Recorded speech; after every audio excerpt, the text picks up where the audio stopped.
Makanya cara merusak bangsa itu merusak rumah tangga. Kenapa?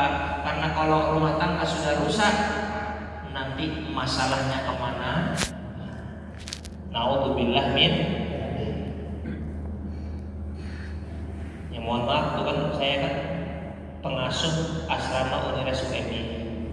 Itu ya kalau ada anak yang bermasalah, kalau masalahnya sudah beberapa kali, yang manggil saya selaku pengasuh.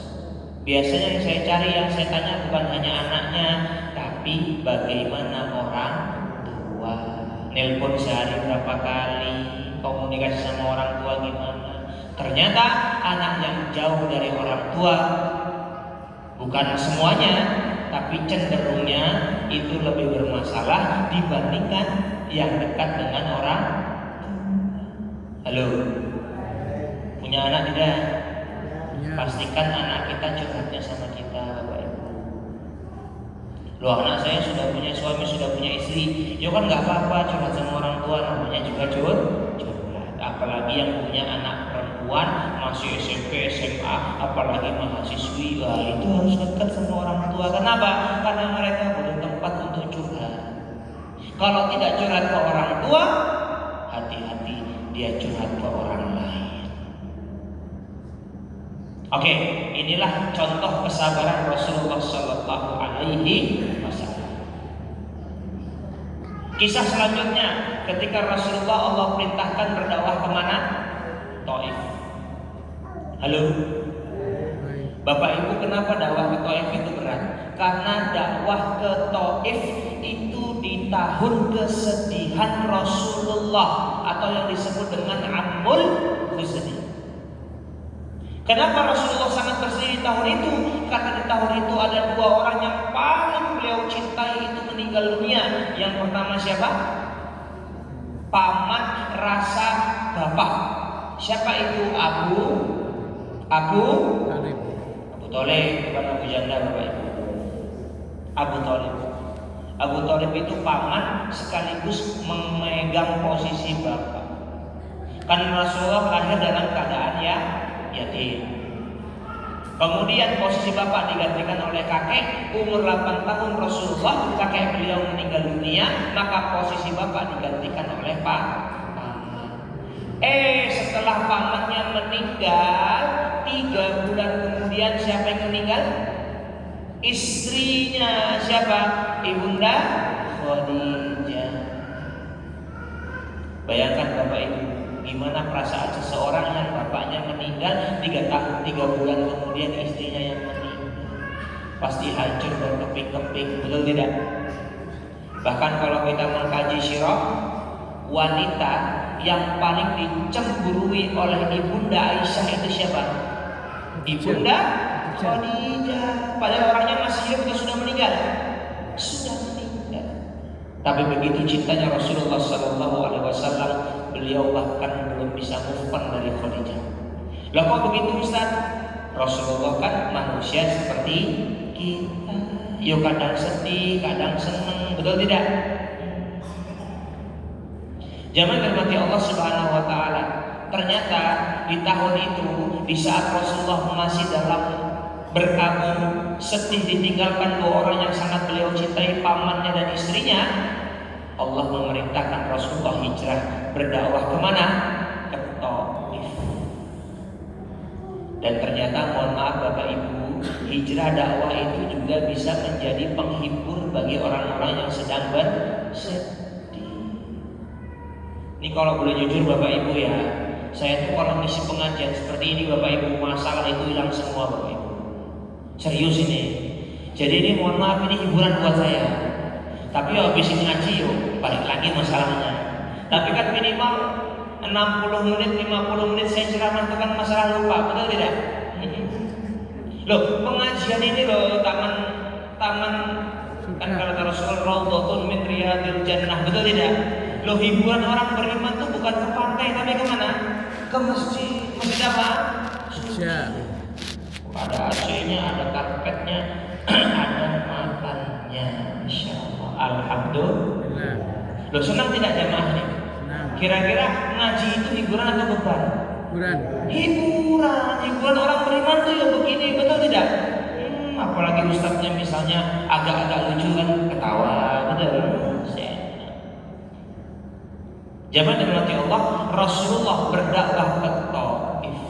Sampai di Taif tidak ada yang mau mendengarkan nasihat Rasulullah, tidak ada yang mau menyambut Rasulullah, bahkan Rasulullah mohon maaf dimusuhi, dilempari. Begitu kejamnya penduduk Taif kepada Rasulullah SAW.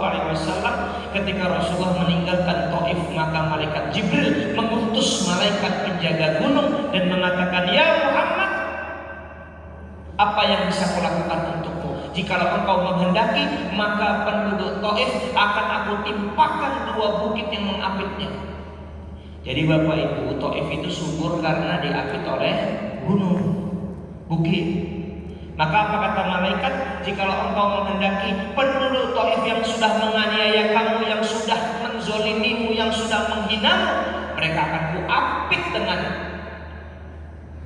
bukit yang mengapit kota Taif. Dan apa kata Rasulullah? Jangan, mereka bisa jadi seperti itu karena mereka belum tahu. Orang itu kan kalau memfitnah kita, orang itu kan kalau jahat sama kita, jangan-jangan memang karena dia tidak kenal siapa kita. Betul tidak? Apa kata Rasulullah? Jangan. Bisa jadi mereka melakukan itu semua karena mereka belum tahu. Dan aku berdoa, aku bermohon kepada Allah, jikalau mereka tidak menerima dakwahku, maka aku berharap, aku bermohon kepada Allah, semoga anak cucu mereka, dari rahim-rahim mereka lahir anak-anak yang taat, iman kepada Allah Subhanahu. Dan Allah kabulkan doa Rasul. Panjenengan kalau umroh, kalau haji dan mampir ke Taif, silakan bisa dicek. Orang-orang Taif itu imannya luar biasa. Kenapa? Satu, Allah mengabulkan doa Rasulullah. Yang kedua, mereka malu punya kakek nenek moyang yang dulu menolak dakwah Rasulullah Sallallahu Alaihi. Kita tuh kalau maaf ya, kalau manusia biasa disakiti orang ya maunya ya lihat saja nanti. Rasulullah coba Rasulullah mengatakan, aku sih yes begitu ya. Itu maka Taif itu udah nggak ada lagi. Kenapa?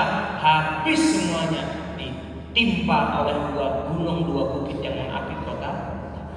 Tapi Rasulullah tidak seperti itu. Rasulullah bersabar dan justru mendoakan kebaikan. Halo. Hai. Halo. Jadi Bapak Ibu, kalau ada orang yang zalim kepada kita, maka belajar dari Rasulullah. Apa yang kita lakukan? Apa? Mendoakan kebaikan. Serius ini Bapak Ibu. Ada nggak orang yang membenci kita? Ada nggak orang yang nggak suka sama kita? Ada. Terus apa yang kita lakukan buat mereka? Ini kan pentingnya ngaji kan begitu. Jangan hanya didengarkan, tapi diamalkan. Doakan kebaikan. Rasulullah yang baiknya begitu saja ada yang gak senang, apalagi kita yang dosanya. Lo sudah sadar dosanya banyak kok, pingin semua orang senang sama kita tuh yo. Bahasa Arabnya itu Bapak Ibu mustahil begitu loh. Tapi itulah Rasulullah SAW. Maka jenengan kalau sekarang jenengan gemes sama siapa? Sama koruptor misalnya. Orang apa korupsi apa nih? Aduh, agak ngeri sedap gitu ya. Koruptor misalnya, ya Allah berikanlah dia hidayah, betul. Semoga dia bertaubat kepadamu ya Allah. Itu jangan disumpah serapah, betul tidak? Tak sumpahin kamu jangan. Doakan kebaikan. Kenapa begitu? Ada hadis yang sahih, kalau kita mendoakan kebaikan kepada seseorang dan kita menyebut namanya, apa kata malaikat yang mendengarkan doa kita? Amin wa anta mislu dzalik. Semoga Allah mengabulkan doamu dan engkau juga demikian. Itu hadisnya sahih Bapak Ibu. Jadi kalau kita doain orang itu sebut nama dan malaikat yang mendengarkan doa kita mengatakan amin wa anta mislu dzalik. Ini boleh jujur Bapak Ibu ya. Saya itu punya amalan semenjak tahu hadis itu, saya punya amalan begini. Jadi kalau setiap ujian Bapak Ibu, ini amalan saya. Gara-gara hadis ini setiap mau ujian, jadi kan ujian kumpul di ruangan toh. Itu saya doakan ya Allah berikanlah kepada Mahfud, kepada Khairul, kepada Amin gitu ya. Nama saya semua itu. Pokoknya teman-teman saya itu saya sebut benar. Ya, tak sebut itu satu fulan ya Allah berikanlah mereka kemudahan untuk mengerjakan ujian ini ya Allah, berikanlah kesuksesan ya Allah, bismillah. Bukan saya mudah, tapi teman-teman saya. Kenapa? Karena kita tahu ilmunya, tahu dalilnya. Apa kata malaikat? Amin wa anta mithlu dzalik. Maka mulai sekarang jangan membiasakan mendoakan diri sendiri saja, tapi doakan orang. Halo. Pernah kan doakan orang lain? Pak, pernah? Sebut nama enggak? Kalau bingung mau nyebut nama siapa, sebut saja Mahfud. Lah boleh tidak? Jenengan turun ngaji sama rame-rame sama saya kok enggak doain saya itu piye tolong. Setuju ya? Tenane. Alhamdulillah. Inilah kesabaran Rasulullah sallallahu alaihi wasallam. Jadi tujuan ngaji sore ini bukan hanya tahu cerita bagaimana kesabaran Rasulullah. Yang lebih penting daripada itu, habis ngaji ini kita meningkat kesabarannya. Setuju? Nah, dan Islam itu agama yang lengkap Bapak Ibu. Artinya apa? Setiap ada sesuatu ada tuntunannya. Istilahnya itu ada SOP-nya, standar operasional prosedurnya. Dan tidak ada agama yang lebih lengkap melainkan agama Islam. Lah mohon maaf. Agama apa coba yang mengatur kalau makan minum duduk atau berdiri? Duduk. Tangannya kanan atau kiri? Membaca basmalah tidak? Jangankan makan minum, masuk masjid loh, kaki mana yang melangkah dulu loh, mana? Masuk WC mana yang masuk duluan? Kiri. Boleh nggak kanan dulu? Tidak. Kalau langsung dua-duanya boleh nggak? Kepleset. Loh, agama apa yang mengatur sikap tingkah laku kita sedemikian itu? Ada tidak? Islam agama yang lengkap. Jadi kalau tadi kita sudah mengkaji bagaimana kesabaran Rasulullah saat berdakwah ke Taif, bagaimana Rasulullah terhadap anak kecil, begitu ya? Maka bagaimana caranya? Bukan hanya kita tahu kesabaran Rasulullah, bagaimana caranya agar kita sesabar Rasulullah? Mungkin tidak? Ya kalau nggak seperti Rasulullah ya agak-agak. Yang pertama ketika kita marah, apa kata Rasulullah? Mohon doa perlindungan dari setan, karena marah itu dari setan. Apa doa perlindungan dari setan? A'udzu billahi minasyaitonir rajim. Fa idza qara'tal Qur'ana fasta'in billahi minasyaitonir rajim. Begitu. Tapi pelan-pelan, jangan kenceng-kenceng, apalagi di depan orangnya. A'udzu billahi minasyaitonir rajim. Orangnya yo marah. Tuh kamu nganggap aku setan gitu. Ustaz, saya sudah baca tahun kok masih emosi Ustaz. Lanjutkan. Bismillahirrahmanirrahim. Alhamdulillahirabbil alamin. Arrahmanirrahim waladdallin. Amin. Sudah dilanjutkan Al-Fatihah. Masih emosi? Lanjutkan. Alif lam mim. Dzalikal kitabul la raiba fihi hudal lil muttaqin. 286 ayat. Masih marah? Alif lam mim. Allahu la ilaha illa huwal hayyul qayyum. Terus Ali Imran. Masih marah? An-Nisa. Insyaallah. Bukannya marah-marah pahalanya berlipat-lipat, betul tidak? Lah kita tuh kalau lagi emosi, semangat gak kerjain pekerjaan? Enggak. Lah jenengan tuh kalau masak sambil emosi, kan ngaduknya makin kenceng kok. Nyuci baju, nyuci piring, lagi emosi, yuk gosoknya makin kenceng, betul tidak? Coba kalau emosi, ngantuk, betul tidak? Jadi yang pertama apa? Membaca ta'awud. Yang kedua apa? Apabila sedang marah. Kata Rasulullah SAW, marah itu dari setan, dan setan diciptakan dari api, maka api akan padam dengan air. Maka kalau sedang marah atau emosi, ambil air wudhu. Wudhu ya Bapak Ibu, jangan ada orang marah disiram. Itu yang makin begitu. Nanti kalau ketika berwudu kok masih marah, lanjutkan dengan sholat sunnah 2 rakaat. Sholat sunnah apa? Banyak. Ada sholat sunnah wudu, betul tidak? Bilal bin Rabah itu orang yang masih hidup di dunia, tapi suara sendalnya sudah di surga. Kenapa? Karena beliau punya amal soleh, yaitu sholat sunnah 2 rakaat setiap setelah wudu. Sholat sunnah wudu. Apalagi bisa sholat sunnah hajat. Apa itu? Sholat sunnah yang dilakukan ketika kita punya hajat. Bisa tahiyatul masjid dan sholat-sholat yang lainnya. Halo. Hai. Yang pertama apa tadi? Lebih Pak Ustadznya masih sudah ketemu kamu. Nah, ta'awud. Yang kedua. Yang ketiga, apa kata Rasulullah SAW?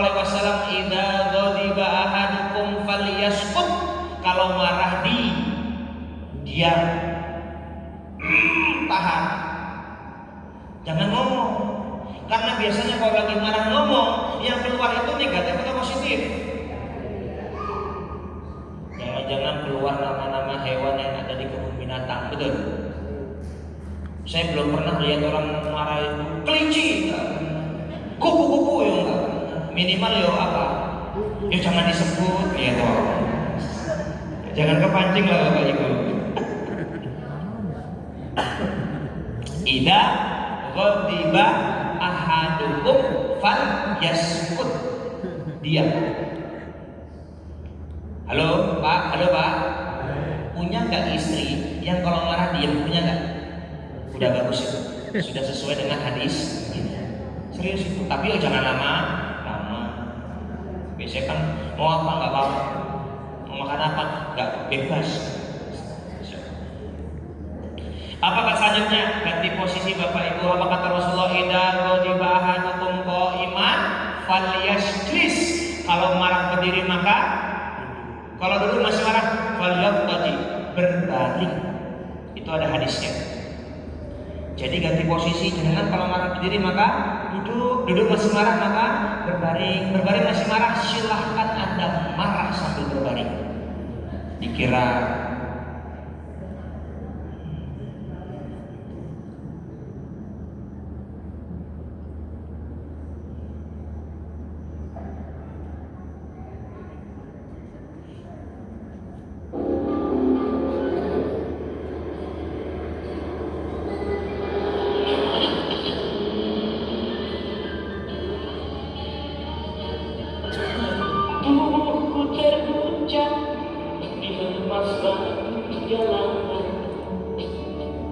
hati tergetar menambah kerinduan.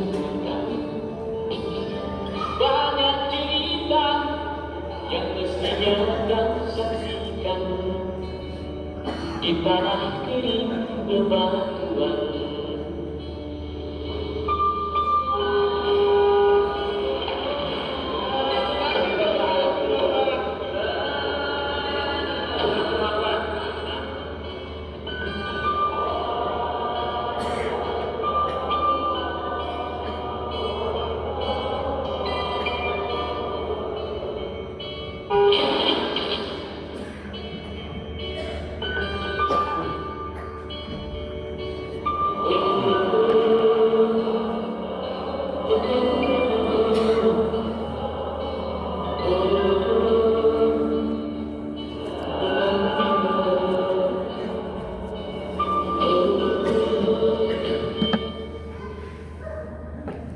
Itu gambaran orang yang sabar. Jelas ya videonya kelihatan ya? Terus disemprot sama air, kurmanya dihabisin dia tetap. Tadi apa yang tahu Rasulullah? Apa yang dilakukan Rasulullah kepada orang yang zalim kepada Rasulullah, kepada orang yang nggak senang Rasulullah, apa yang Rasulullah tadi? Mendoakan kebaikan. Yang keempat tadi mengubah posisi. Selanjutnya yang kelima. Oke, sebelum lanjut ke yang kelima, panjenengan ngertos marshmallow betul? Oke, gini Bapak Ibu, ini pentingnya sabar. Ada seorang profesor namanya Profesor Walter Mischel. Ini adalah guru besar di bidang psikologi di Stanford University, salah satu kampus terbaik di dunia. Bapak Ibu, beliau bikin sebuah buku, judul bukunya adalah The Marshmallow Test. Ini world bestseller, salah satu buku paling bestseller dunia saat itu. Sebelum saya lanjut, panjenengan tahu marshmallow belum? Marshmallow itu permen, tapi tebal kenyal. Nah, ngertos Yupi. Nah, kurang lebih seperti itu tapi lebih besar. Nah, Bapak Ibu, Profesor Mischel itu mengumpulkan puluhan anak, paling kecil usianya 4 tahun, paling besar usianya 5 tahun. Oke, 4 sampai 5 tahun dikumpulkan di satu ruangan yang besar. Setiap anak dikasih satu marshmallow, dikasih satu permen. Dan apa kata Profesor Walter Mischel? Ini permen punya kalian, mau dimakan silahkan. Tapi, ini penting, tapi barang siapa yang berhasil bersabar dan berhasil menahan diri untuk tidak makan permen ini atau tidak makan marshmallow ini selama 30 menit saja atau setengah jam, maka nanti akan mendapatkan bonus 1 marshmallow lagi.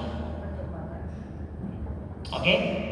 Jadi kalau bersabar tidak makan setengah jam dikasih 1 marshmallow. Jadi punya berapa dia? 2. Tapi kalau mau makan marshmallow silahkan. Prof Mischel pergi, anak-anak itu dilihat dari kamera dan semua anak terbagi menjadi 3 kelompok. Kelompok pertama langsung dibuka Allahumma barik lana. Boleh nggak? Boleh. Kelompok kedua ditahan dia. 5 menit kuat. Lihat temennya makan nggak kuat, gimana? Ada yang sampai 10 menit, dia sedikit lagi, temennya udah pada makan, ikutan makan.